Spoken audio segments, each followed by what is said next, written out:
Saudara dan saudari sekalian, Malaysia mula merekodkan kes harian 4 digit bagi COVID-19 pada 24 Oktober 2020, iaitu sejumlah 1,228 kes. Bermula penghujung November 2020, fenomena kes harian 4 digit bagi COVID-19 direkodkan setiap hari sehinggalah rekod tertinggi yang telah dilaporkan pada 7 Januari 2021 iaitu sebanyak 3,027 kes. Di dalam gelombang ketiga ini yang bermula pada 20 September 2020, sejumlah 476 kluster baru dilaporkan sehingga 10 Januari 2021 melibatkan 259 kluster iaitu 54.41% tempat kerja. Data ini menunjukkan peningkatan ketara bilangan kluster baru di dalam gelombang ketiga berbanding 110 kluster baru yang direkodkan semasa gelombang kedua dengan 25 kluster iaitu 22.72% melibatkan tempat kerja. Secara keseluruhannya sebanyak 586 kluster telah direkodkan sehingga 10 Januari 2021 dengan 48.46% daripadanya merupakan kluster yang melibatkan tempat kerja. Daripada jumlah ini juga sebanyak 254 kluster masih lagi aktif, manakala 332 kluster telah pun diisytiharkan tamat. Sepanjang tempoh gelombang ketiga penularan jangkitan COVID-19 di Malaysia ini, trend kes import didapati adalah terkawal. Tetapi kes-kes penularan tempatan terus meningkat, melibatkan golongan bukan warga negara dan warga negara. Pada permulaan gelombang ketiga pada 20 September 2020, kes-kes lebih tertumpu kepada kumpulan bukan warga negara, iaitu sebanyak 63% dan hanya 37% melibatkan warga negara. Namun perkembangan semasa menunjukkan jangkitan dalam kalangan warga negara semakin meningkat. Sehingga 11 Januari 2021, sebanyak 70% kes positif COVID-19 di Malaysia adalah melibatkan warga negara dan hanya 30% bagi bukan warga negara. Berdasarkan nilai R0 semasa yang berada pada paras 1.1 bagi kadar keboleh jangkitan COVID-19 di Malaysia, unjuran kes harian di negara ini dijangka boleh mencecah sehingga 5,000 kes sehari pada minggu kedua bulan April 2021 dan akan melonjak kepada 8,000 kes sehari pada minggu keempat bulan Mei 2021. Semakin tinggi nilai R0, maka semakin sukar untuk mengawal penularan kerana semakin ramai yang telah dijangkiti. Pelaksanaan Perintah Kawalan Pergerakan pada bulan Mac telah berjaya menurunkan nilai R0 kepada 0.335 sekaligus mengurangkan kes jangkitan COVID-19 pada angka 1 hingga 2 digit sehari. Trend ini nyata amat membimbangkan dan kerajaan sedar bahawa pendekatan yang lebih tegas mesti diambil bagi memutuskan rantaian penularan jangkitan COVID-19 ini sekaligus menurunkan bilangan kes positif harian ke satu tahap yang terkawal dan boleh diuruskan dengan lebih berkesan lagi. Kerajaan mendengar keluhan dan cadangan daripada rakyat seluruhnya yang amat bimbang dengan perkembangan peningkatan kes kebelakangan ini. Kerajaan juga sangat memahami beban tugas yang dihadapi oleh petugas-petugas kesihatan kita berikutan peningkatan kes yang mendadak ini.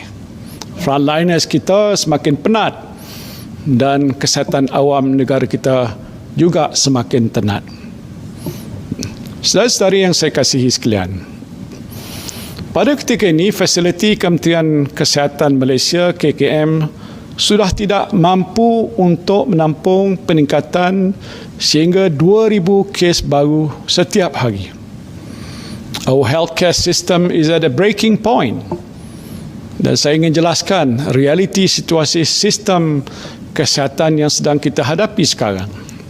Pertamanya, 15 buah hospital COVID-19 mencatatkan kadar penggunaan katil COVID-19 yang ini bukan ICU melebihi 70%. Di Lembah Kelang, kadar penggunaan katil ICU untuk pesakit COVID-19 di Hospital Kuala Lumpur dan di Pusat Perubatan Universiti Melaya telah mencapai 100%. Manakala di Hospital Sungai Buloh pula telah mencapai 83%. Sementara itu, kadar penggunaan katil ICU untuk pesakit COVID-19 di 5 buah negeri. 5 buah negeri iaitu Perak, Selangor, Melaka, Terengganu dan Sarawak telah melebihi 70%. Buat masa ini terdapat lebih daripada 1,450 orang anggota perubatan di hospital seluruh negara yang telah dijangkiti ataupun terpaksa menjalani arahan kuarantin dan tidak dapat bertugas. Jumlah kematian akibat COVID-19 pula terus meningkat kepada 521 kes dengan kadar kematian sebanyak 0.41%. Malaysia mencatatkan lebih 100 kes kematian sebulan bagi bulan Oktober hingga Disember 2020 berbanding 2 hingga 59 kes kematian sebulan bagi bulan Mac hingga September 2020. Pertambahan kes harian yang tinggi ini menyebabkan kelewatan petugas kesihatan untuk mengambil para pesakit di rumah untuk dibawa ke hospital dan pusat kuarantin dan rawatan risiko rendah COVID-19 ataupun PKRC. Bencana banjir dan peningkatan kes di beberapa negeri juga menyukarkan proses mobilisasi anggota di dalam negeri dan juga di antara negeri. Ini menyukarkan usaha untuk menambah bilangan katil ICU untuk pesakit-pesakit kritikal. Saudara-saudari sekalian, dalam menangani pandemik COVID-19 ini amat pentinglah bagi mana-mana negara untuk mengelakkan insiden peningkatan kes yang mendadak dalam tempoh masa yang singkat. Peningkatan jumlah pesakit secara mendadak akan melumpuhkan kapasiti sistem kesihatan sedia ada dalam sekelip mata. Ia tidak lagi mampu untuk menampung jumlah pesakit yang memerlukan rawatan dan kes-kes kematian akan terus meningkat. Jadi tidak mudah untuk saya mengatakan semua ini, tapi inilah realiti yang berlaku sekarang dengan pelbagai kemungkinan yang terpaksa kita hadapi sekiranya dibiarkan berlarutan tanpa sebarang campur tangan atau intervensi kesihatan awam yang lebih ketat lagi. The situation today is indeed very alarming. Our healthcare system is under tremendous pressure now than at any other time since the start of the pandemic. And I've said before, unprecedented situations call for unprecedented measures.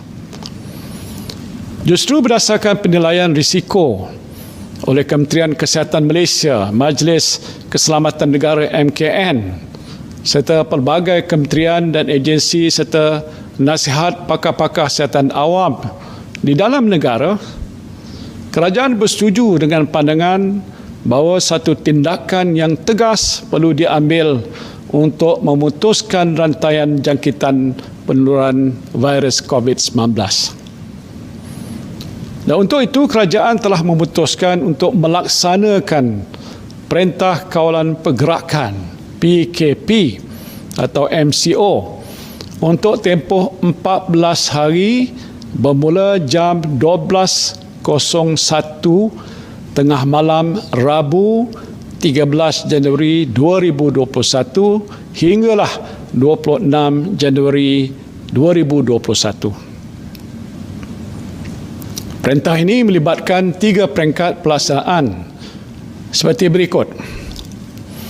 Pertama, PKP ke atas 6 buah negeri. Saya sebutkan 6 buah negeri. Apa dia negeri itu? Iaitu Pulau Pinang, Selangor, wilayah Persekutuan, ini masuk Kuala Lumpur, Putrajaya dan Labuan, Melaka, Johor dan Sabah. Ini PKP. Kedua, PKP bersyarat, PKPB. Yang ini juga ke atas 6 buah lagi negeri, iaitu Negeri Pahang, Perak, Negeri Sembilan, Kedah, Terengganu dan Kelantan. Ketiga ialah PKP pemulihan. Macam mana yang pernah kita buat dahulu, PKPP. Ini akan dilaksanakan untuk negeri Perlis dan Sarawak dan akan diteruskan sepanjang tempoh ini. Negeri-negeri yang dikenakan PKP yang saya sebutkan tadi adalah negeri yang berisiko tinggi. Yang ini hasil penilaian risiko oleh KKM dan tahap keupayaan perkhidmatan kesehatannya telah hampir mencapai kapasiti maksimum. KKM akan membuat penilaian risiko secara berterusan bagi memutuskan sama ada pelaksanaan PKP ini akan ditamatkan atau diteruskan sebelum tempoh 2 minggu berkenaan ini tamat. Saudara dan saudari sekalian, bagi mengurangkan risiko jangkitan dan memutuskan rantaian COVID-19 ini, aktiviti sosial, saya sebut lagi aktiviti sosial yang melibatkan perkumpulan ramai seperti kenduri kahwin, persidangan, perarakan keagamaan termasuk Taipusam, Tahun Baru Cina, mesyuarat, seminar, kursus dan sukan berkumpulan adalah tidak dibenarkan sama sekali. Saya sebut sekali lagi, tidak dibenarkan sama sekali. Bagaimanapun bagi negeri-negeri di bawah pelaksanaan PKPP, iaitu pemulihan, aktiviti sosial adalah dibenarkan tertakluk kepada pematuhan SOP yang ketat. Pergerakan rentas negeri, ini ramai yang berminat nak tahu. Pergerakan rentas negeri tidak dibenarkan di seluruh negara. Untuk manakala bagi kawasan PKP, pergerakan rentas daerah juga tidak dibenarkan. Rentas negeri tak boleh, rentas daerah pun tidak dibenarkan. Jadi susulan larangan pergerakan merentas negeri dan daerah ini, operasi sekatan jalan SJR akan mula berkuat kuasa pada jam 12.01 tengah malam Rabu 13 Januari 2021. Dan bagi negeri yang dilaksanakan PKP, pergerakan anda adalah terhad di dalam 10 km radius saja.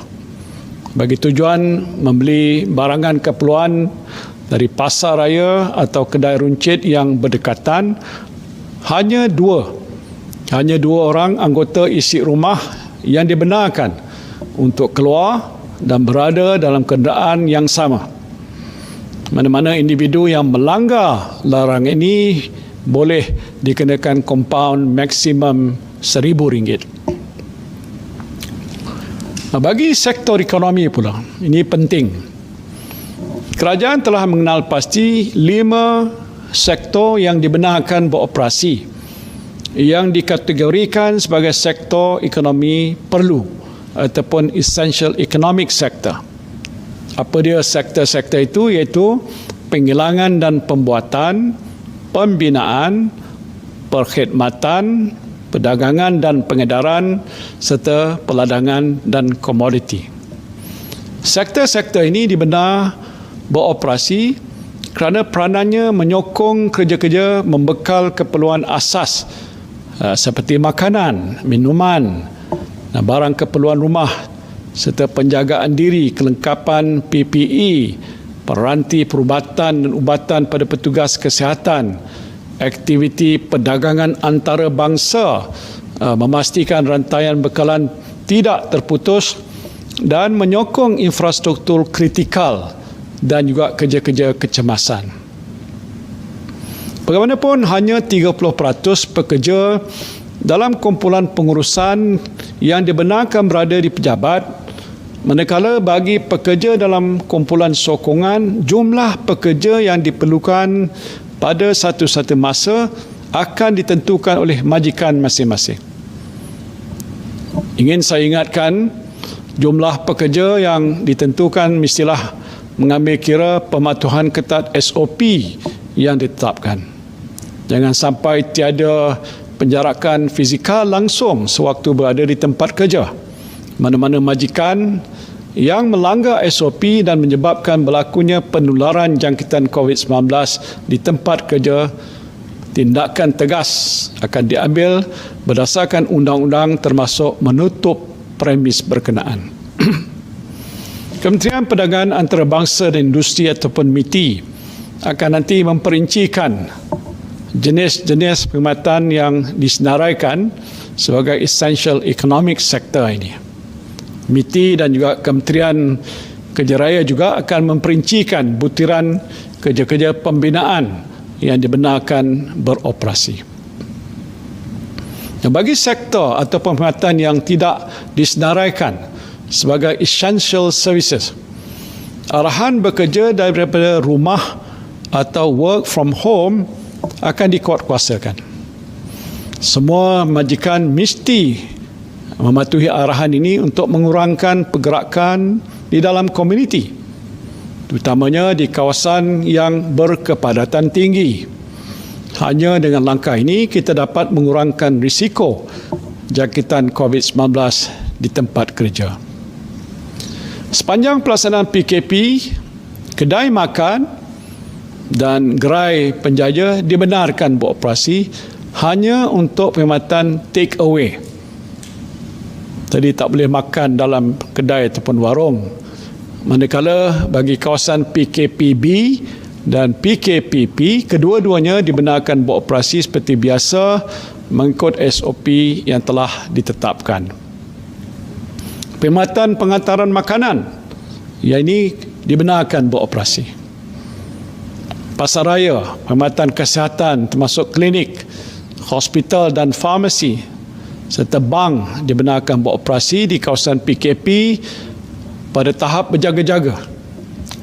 Patuhi SOP ketika berada di tempat-tempat ini seperti memakai pelitup muka dengan betul, jaga penjarakan fizikal dan kerap gunakan hand sanitizer.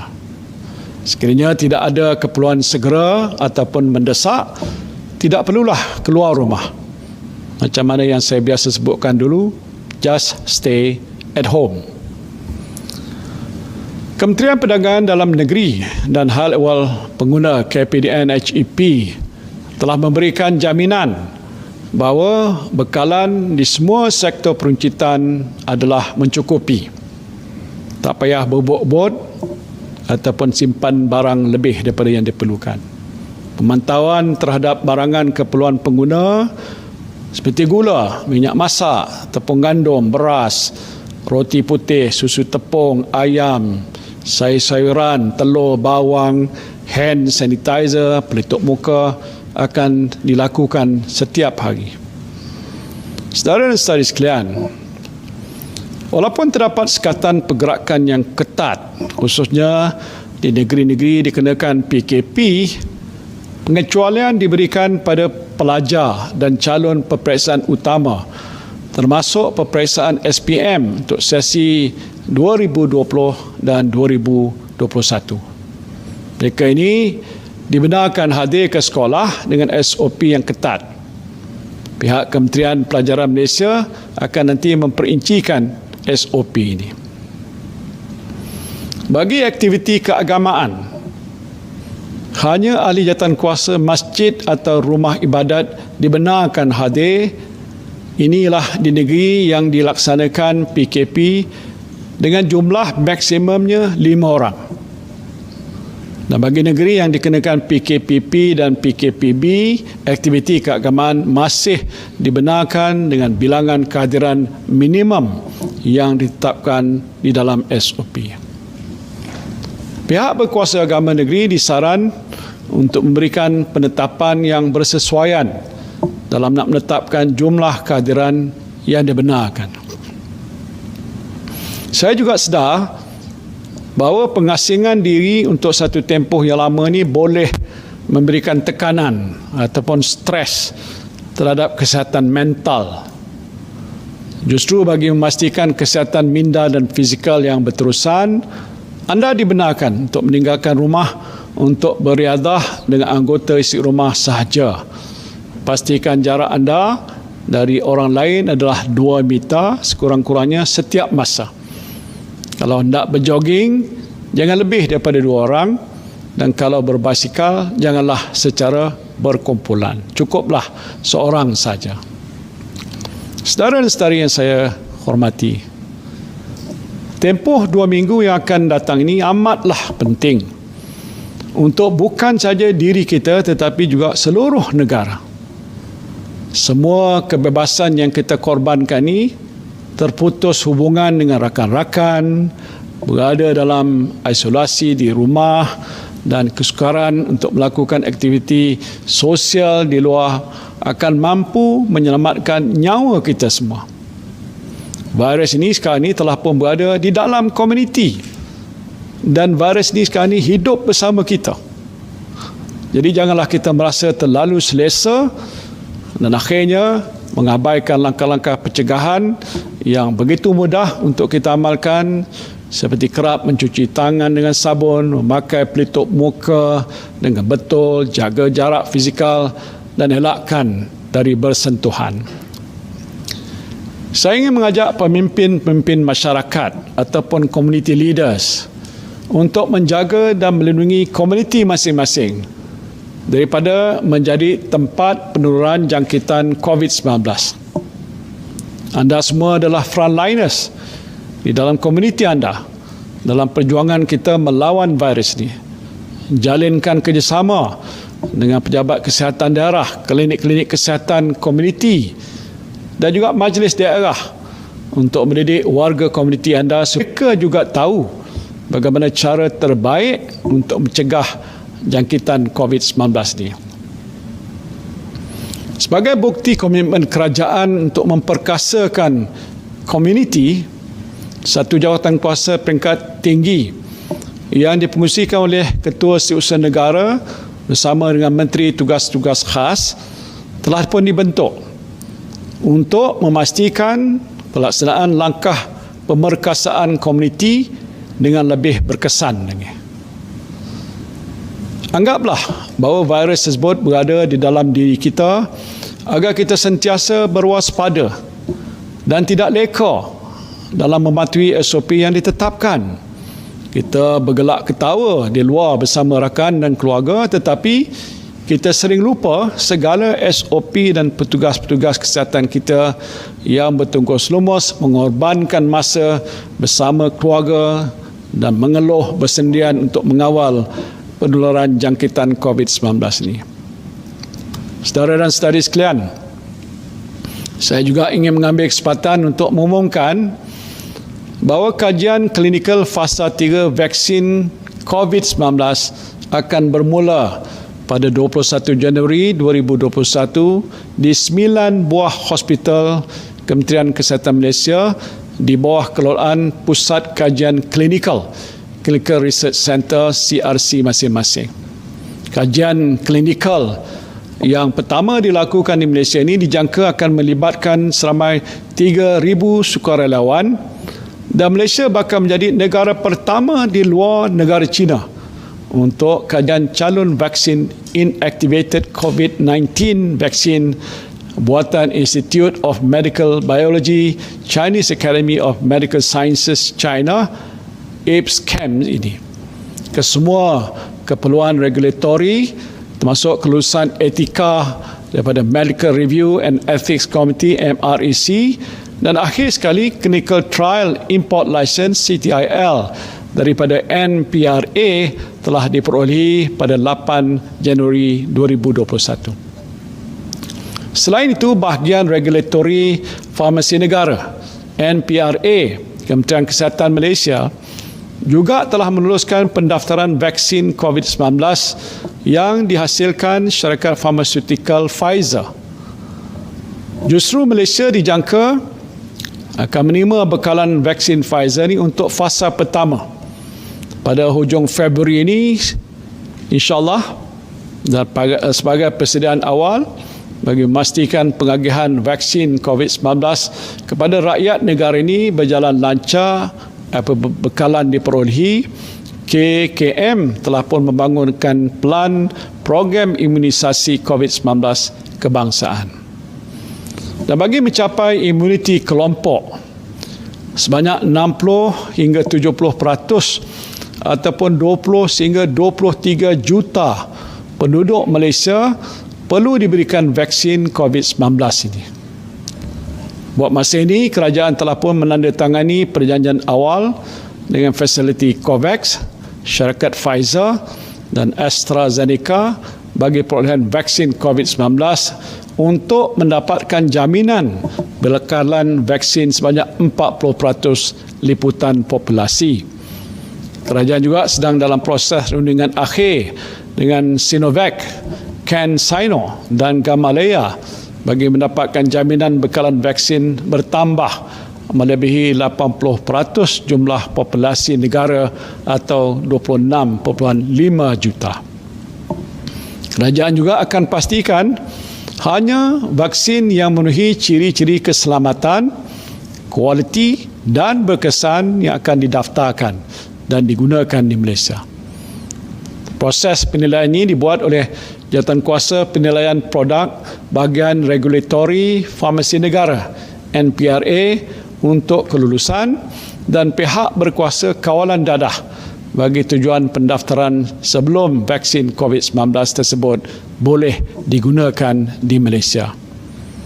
Saudara-saudari yang saya kasih sekalian, saya ingin mengingatkan seluruh rakyat, termasuk diri saya sendiri, untuk terus mematuhi semua SOP yang telah ditetapkan. Ya, betul, kita akan menerima bekalan vaksin tidak lama lagi, tetapi ini bukan satu-satunya langkah pencegahan dan pastinya bukan untuk penyembuhan. Pencegahan yang paling utama adalah dengan diri kita sendiri, melakukan amalan mencuci tangan, menggunakan sabun dengan kerap, gunakan hand sanitizer sekiranya tiada punca air yang berdekatan, pakai pelitup muka ketika berada di tempat awam, jaga jarak fizikal dan elakkan daripada bersentuhan. Bersama kita berpeluang untuk membendung dan memutuskan rantaian penularan jangkitan COVID-19 daripada menjadi lebih teruk. Dan saya sangat berharap agar segala nasihat dan peringatan yang saya sampaikan hari ini akan dipatuhi sepenuhnya oleh setiap lapisan masyarakat. Saya bagi jaminan bahawa kerajaan akan lakukan yang terbaik untuk memberikan perlindungan kepada seluruh rakyat. Dan saya juga memohon kepada anda semua untuk lakukan yang terbaik untuk melindungi diri masing-masing, untuk melindungi komuniti dan masyarakat. Dan hanya dengan bersatu melawan virus ini, kita boleh menang, insya-Allah. Terima kasih saya ucapkan. Sekian, wabillahi taufiq wal hidayah. Assalamualaikum warahmatullahi wabarakatuh.